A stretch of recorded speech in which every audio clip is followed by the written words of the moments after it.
Hello and welcome back. So this video is going to be about nostalgic makeup, and I've seen other people do videos like this and I thought it would be fun. So first I'm going to kind of tell you about some makeup products that I used when I was in high school, which was like over 15 years ago. I'm 34, so it's been a while. I did not wear much makeup in high school, but there was a few things that I wore here and there. And then I'm going to talk to you about some products that were very big on YouTube when I first started watching YouTube, which was 10 years ago when I was 24. So yeah, let me know, did you use any of these products, or maybe you still use some of them today? So let's get into it. Now, for the first mascara that I think I ever used was the Maybelline Great Lash. And I bet a lot of people will say this too. This product has been around, I don't even know for how long. I mean, I first bought this when I was in the 90s in high school, and I actually repurchased it a while back just out of curiosity, and it was not a very good mascara. It was really subtle. There was not much happening on the lashes, but I don't know. It was fine for a high schooler, and yeah, let me know if you use that too, because I feel like everybody had that, what is it, green and pink bottle. I mean, every time I walk by Target and I see that, I'm like, oh my gosh. So yeah, that one is for sure number one. So like I said, in high school, I definitely did not wear much makeup, but I did have the Maybelline powder foundation. And I looked this up online. I don't find that it exists anymore, but I did find this picture of it. It is in this gray packaging. And I used that from high school and in college too. And I think I bought several. I mean, I was like panning them regularly because, you know, I hardly owned any makeup. So yeah, I used that for a long time.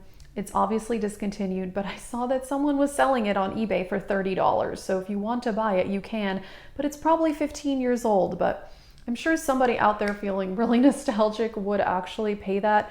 I thought it was kind of cute, and whenever I saw the picture, I was like, oh my gosh, I remember that. And yeah, that definitely was one of the first powders I wore. I definitely did not wear liquid foundation until I discovered the YouTube beauty community, because I didn't know how to put on liquid foundation, and I was just really afraid of it because you would see some people who were wearing it way back when, and they kind of had this line here and it didn't look cute. I didn't know how to do it, so I didn't want to mess with that. So I didn't even try liquid foundation until I was 24 years old and discovered the beauty community. Another makeup product that I do distinctly remember owning before I discovered YouTube, which I was in college, and one of my friends told me about bronzer, and I was like, bronzer? Wow, that sounds cool. You can make your face look more tan. Oh my gosh, this is amazing.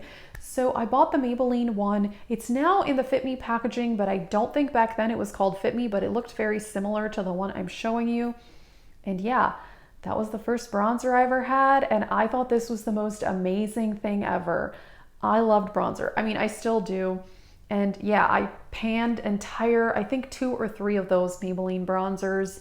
I really loved it. I mean, pretty much all I wore even in college was powder foundation, bronzer, mascara, and a lip gloss. As far as lip gloss though, I can tell you what lip gloss I used, and a lot of people had these. That was those Victoria's Secret tube lip glosses. Those were all the rage way back when, and everybody had them. They came in different like scents and tastes, and I mean, I think I had like a clear one and then a light pink one. I loved that thing. I thought it was so amazing, and I felt really cool having makeup from Victoria's Secret. I don't know why, but I really loved that. But yeah, that was pretty much all the makeup I even wore in high school and college. Like I said, when I was around 24, I did discover the beauty community on YouTube, and I did buy more makeup then because I finally learned how to apply more. I didn't wear much other makeup in college. Like I said, I just didn't know how to put it on, so I didn't want to look ridiculous, so I just kept with those few subtle products I mentioned. But then things kind of went crazy when I finally discovered how to actually apply makeup. And the first high-end brand that I bought was MAC, because if you've been watching YouTube as long as I have, you would know that everybody talked about MAC nonstop. It was the #1 brand. Everybody loved it.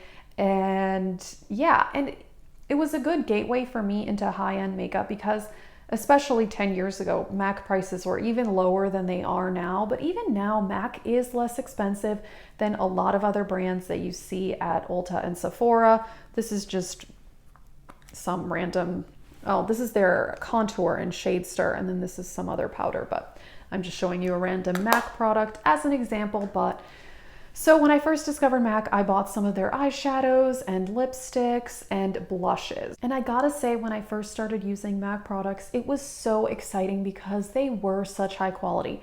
10 years ago, drugstore makeup was not what it is now.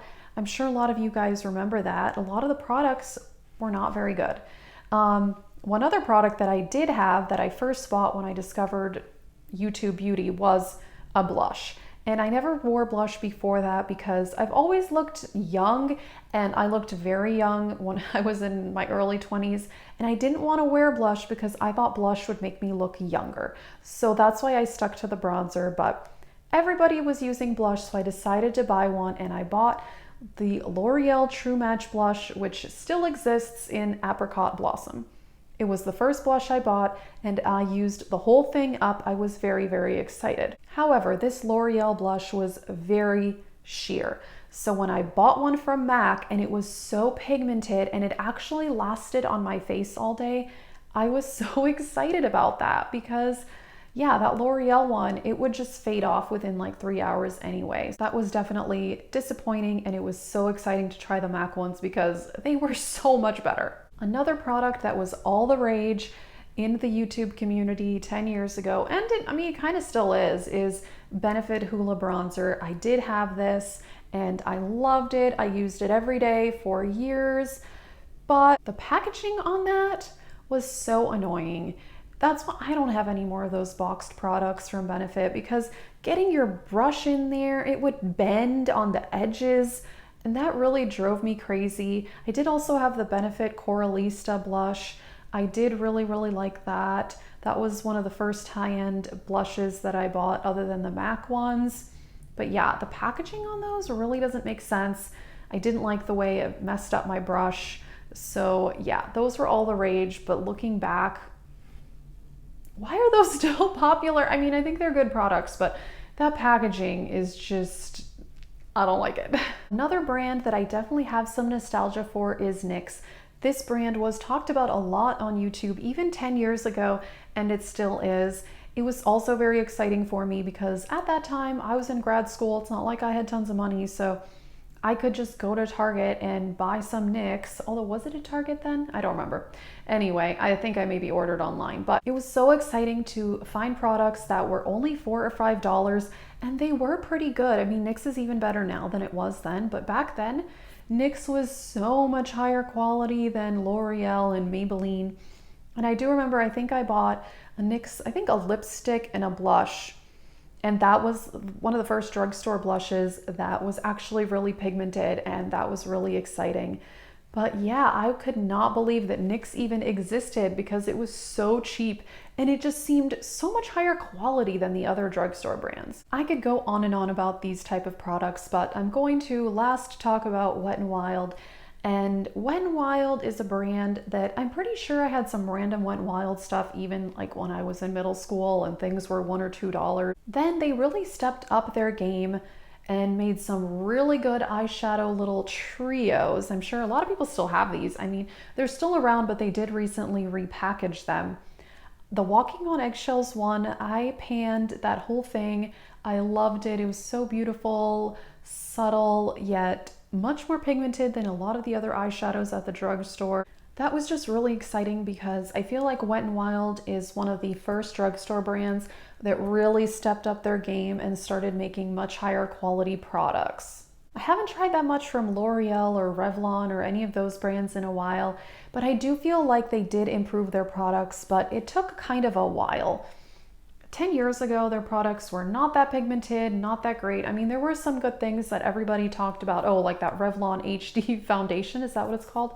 I don't even know, but there was the Revlon foundation everybody talked about. But for the most part, I did feel like it took these other brands a while to step up their game, but I feel like Wet n Wild kind of did it first, took it to the next level from their, kind of cheapo 99-cent makeup, charged a few extra dollars, and it was amazing. All right, that is it. I could honestly go on and on about nostalgic makeup, but yeah, that is some of the makeup that I wore in high school and college, and then when the YouTube beauty community first kind of started. So yeah, please let me know what makeup is nostalgic to you, and yeah, thanks for watching.